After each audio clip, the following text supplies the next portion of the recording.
What's up, small group leaders? First of all, thank you guys so much for what you do. We appreciate you so much, and you are so important to this ministry. Welcome back to the first normal small group of 2019. Excited to be back, guys. I'm really excited about the scripture this week. It is Luke chapter 10, verses 38 to 40. The story of Martha and Mary. Jesus comes over to their place, and there's a party going on, and he's there, and Martha is trying her best to play hostess and be a great hostess and serve people through that. And Mary is just sitting in awe at Jesus' feet, listening to him talk. And Martha complains to Jesus and says, what's going on? Like, can you tell her to work, please? She's just, not looking at any of her responsibilities in this house. And Jesus is like, well, actually, Mary has it right. She knows that I am more important than anything else that is possibly going on. And that's the theme of this week, that Jesus is truly the only thing that matters.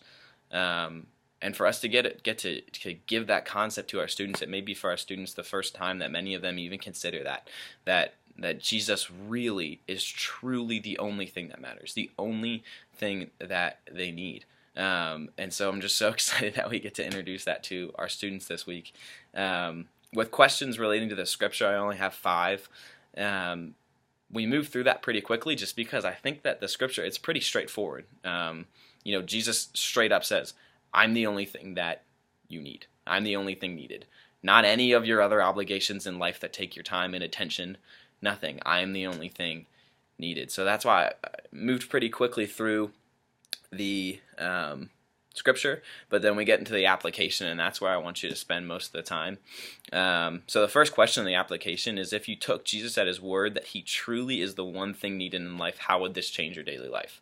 To just look at our students and ask them, how would it change your life if truly we believed that Jesus is the only thing that matters? If we truly believe that. And I think that's a question that, getting ready for this Wednesday, to ask yourself that too, because I know on a daily basis I'm not always believing that Jesus is truly the only thing that matters in that moment.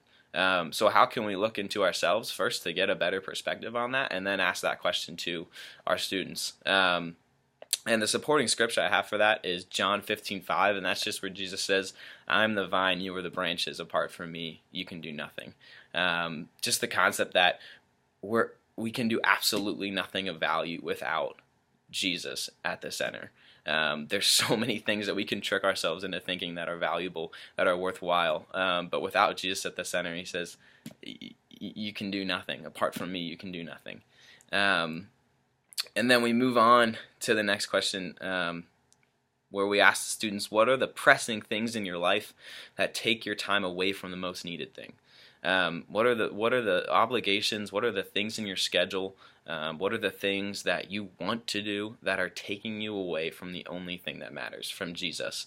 And the supporting scripture there, guys, if you are going to use one of those, I would hope you use all of them, but if you're going to use one of the supporting scriptures, use this one, because I think it's just so real for our students. It says, it's Mark 4:18-19. It says, still others, like seed sown among thorns, hear the word, but the worries of this life, the deceitfulness of wealth, and the desires for other things come in and choke the word, making it unfruitful.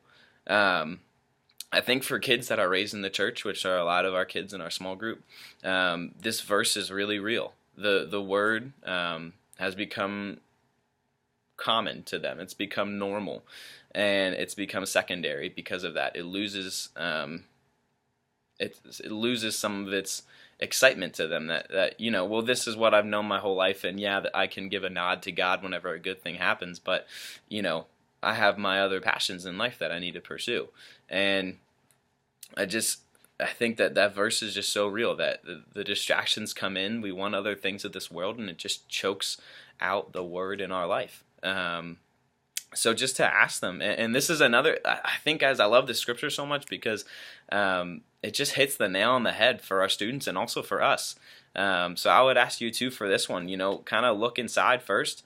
And what are the things in your life that are taking your time away from Jesus? What are the things in your life that you're putting higher up than Jesus, that even if someone asks you, do you care about this more than you care about Jesus, you'd say no, but your time reflects otherwise? look for those things. What are the things that are taking your time away from Jesus and away from His presence? And I think some awesome conversation can come from that. And then we just go through, guys, to ask what it would look like for us to be Mary today, to just sit at Jesus' feet. So to ask them to real life apply, like, what is that, since we can't physically sit next to Jesus today, what does it look like to come to His feet in a day? And the last scripture reference I have is Colossians 3:1-2, following up on the question of, so often we focus only on our life here on earth.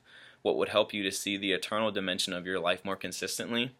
And Colossians 3:1-2 just says to focus our eyes on things above and not things of this earth. And so what does that look like? What does that mean? Let's dig into that scripture a little bit. And then just further finishing up, just asking them if they have any spiritual disciplines in their life right now, like quiet times, daily prayer, daily reading, devotions, which have been difficult, which have been useful, and how can they look to use those to further their relationship with Jesus. I'm really excited for this week, guys. I'm really excited for us to introduce this or reinforce this with some of our students. You guys are great. Have a great week.